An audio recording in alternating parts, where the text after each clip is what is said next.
Hello friends, कैसे हैं आप सब लोग। Welcome back to management classes. Today I am with you with my another topic in which I will discuss with you about the measures of dispersion. Basically इसमें मैंने दो topics cover करे हैं, रेंज एंड क्वार्टाइल डेविएशन। बाकी के topics मैं अपनी next video में कवर करूँगी। सो वीडियो स्टार्ट करने से पहले अगर अभी तक से आपने मेरा चैनल सब्सक्राइब नहीं किया then please to subscribe my channel. So let's start today's topic. पहले हम बात करेंगे डिस्पर्शन क्या होता है। मैं डिस्पर्शन के बारे में डीपली आपको अपनी स्टैटिस्टिकल टेक्निक्स वाली वीडियो में बता चुकी हूँ, आप वहाँ से आके चेकआउट कर सकते हैं।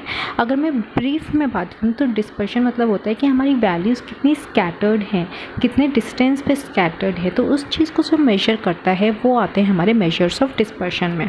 ठीक है, अब सबसे पहले हम बात करेंगे classifications of measures of dispersion. हमारे जो मेजर्स ऑफ डिस्पर्शन है वो दो टाइप में डिवाइड होते हैं, absolute major and relative major.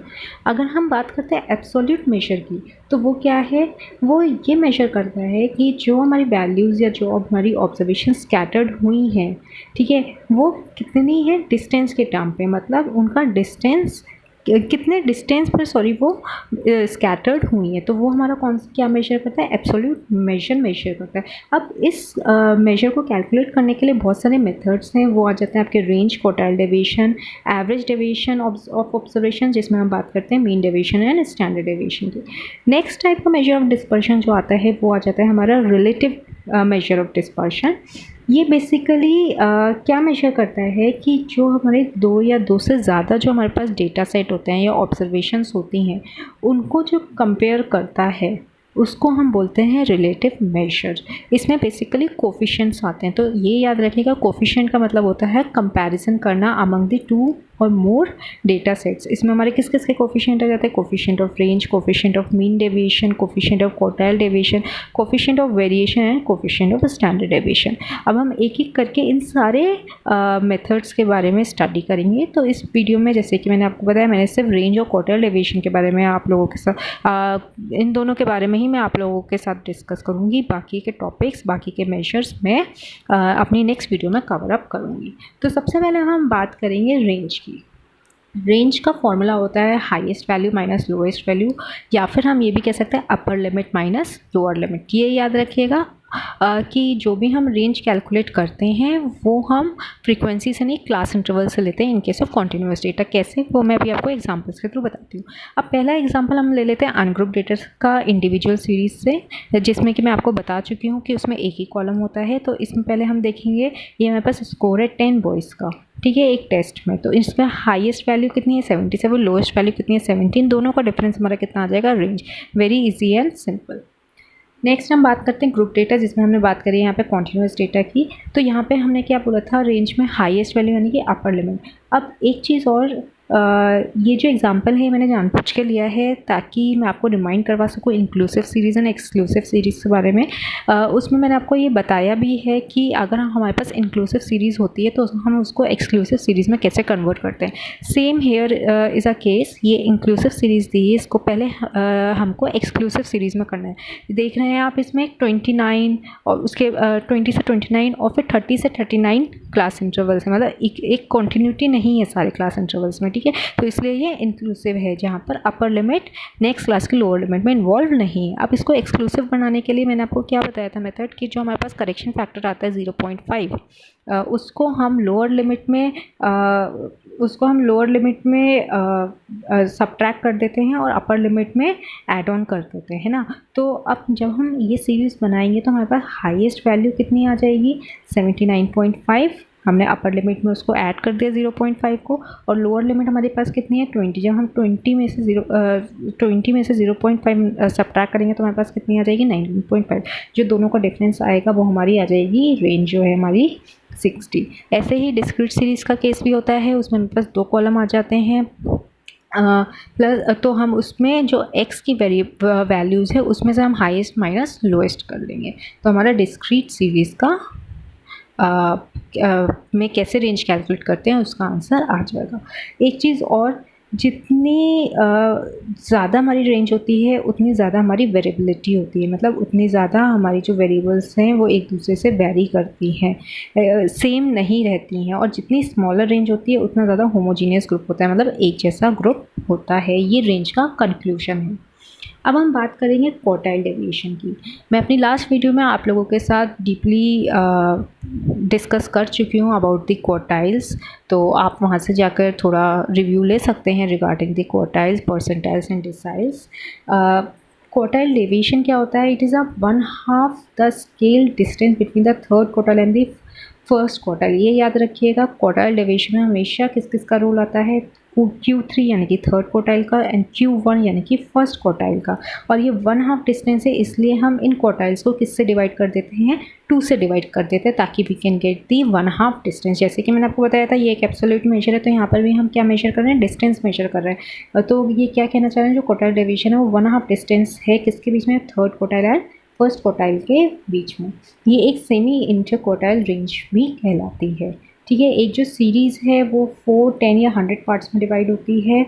अगर वो 2 पार्ट्स में डिवाइड एक जो सीरीज़ है अगर वो डिवाइड हम उसको करते हैं 3 आइटम में डिवाइड करते हैं, मतलब 4 पार्ट्स में, तो हमारी क्वार्टाइल कहलाती है। 9 आइटम्स में यानी कि 10 पार्ट्स में तो वो डिसाइल कहलाती है। और 9 आइटम्स में यानी कि 100 पार्ट्स में अगर एक सीरीज़ में डिवाइड होती है तो वो हमारी क्या कहलाती है? परसेंटाइल। इसलिए क्वार्टाइल के साथ 4 लगता है, डिसाइल के साथ 10 लगता है एंड परसेंटाइल के साथ 100 लगता है।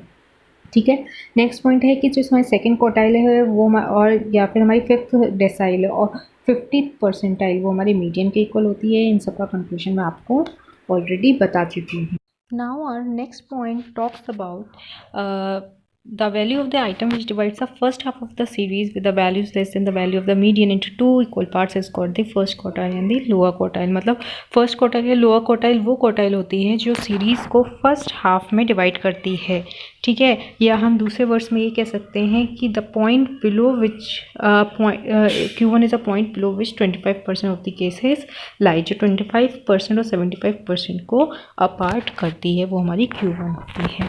सेकेंड क्वार्टाइल या हमारी जो मीडियन होती है वो क्या होती है? एक ऑब्जर्वेशन को 50% मतलब हाफ ऑफ 2 इक्वल पार्ट्स में डिवाइड करती है। ठीक है, और जो latter half of the series होती है जो यानी कि हमारी Q3 होती है जिसको हम अपर क्वार्टाइल भी बोलते हैं, वो क्या होता है? वो पॉइंट होता है जो 75% और 25% को अपार्ट करता है। मतलब it is a point below which 75% of the scores lie. That's why हम इसको 75th परसेंटाइल भी बोलते हैं। इसका डिटेल्ड एक्सप्लेनेशन मैंने अपनी लास्ट वीडियो जिसमें मैंने क्वार्टाइल, डेसाइल एंड परसेंटाइल के बारे में बताया है उसमें डिस्कस कर रखा है। अब हम बात करेंगे कि क्वार्टर एंड क्वार्टाइल में क्या डिफरेंस होता है। क्वार्टर एक रेंज होती है और क्वार्टाइल एक पॉइंट होता है उस स्केल पे। क्वार्टर्स में जो नंबर्स होते हैं वो टॉप टू बॉटम होते हैं, from highest score to lowest score. और क्वार्टाइल्स में जो नंबर होते हैं वो होते हैं फ्रॉम बॉटम टू टॉप। जैसे कि आप ये इमेज देख रहे हैं, क्वार्टर मतलब क्या होता है? रेंज है जो यहाँ पे शो कर रहे हैं, first quarter, second quarter, third quarter and fourth quarter. और जो क्वार्टाइल क्या है? वो पॉइंट्स हैं। थर्ड क्वार्टाइल एक पॉइंट है आप देख रहे हैं, सेकंड क्वार्टाइल एक पॉइंट है और फर्स्ट क्वार्टाइल एक पॉइंट है। सेकंड पॉइंट क्या बताया था मैंने आपको? क्वार्टर्स में जो नंबर होते हैं वो टॉप टू बॉटम होते हैं, first quarter, second, third and fourth. और क्वार्टाइल्स में आप देख रहे हैं फ्रॉम बॉटम टू टॉप होते हैं, first quarter, second quartile and third quartile. ठीक है, अब हम बात करेंगे कि अगर हम Q3 और Q1 के फॉर्मूला को मीडियन के फॉर्मूला से डिवाइड करें तो क्या हम फाइंड आउट करते हैं। तो हम ये एनालिसिस करते हैं, जो मीडियन होती है उसमें हम n/2 यूज़ करते हैं, वेयर एज Q1 में हम n/4 यूज़ करते हैं और Q3 में हम 3n/4 का यूज़ करते हैं। अब नेक्स्ट स्लाइड पे हमारे फॉर्मूलेज हैं। क्वार्टाइल डिवीजन हम कैसे कैलकुलेट करते हैं? Inter quartile range Q3 minus Q1, quartile division Q3 minus Q1 divided by 2 and coefficient of quartile division Q3 minus Q1 divided by Q3 plus Q1। Now let's have a look on the example. इसमें सबसे पहले हम बात करेंगे individual series के बारे में। तो जैसे कि जो प्रोसेस मैंने आपको क्वार्टाइल निकालने के लिए बताया था अपनी लास्ट वीडियो में, सेम प्रोसेस वैसा ही होता है। इसमें बस हमसे अगर क्वार्टाइल डिवीजन पूछा जाता है तो हम जो हमारा फॉर्मूला होता है quartile division Q3 minus Q1 divided by 2 उसके थ्रू निकाल लेते हैं। तो Q1 और Q3 की वैल्यूज़ वैसे ही निकलेंगी जैसे मैंने आपको क्वार्टाइल्स की वैल्यू हमने लास्ट वीडियो में बताई थी।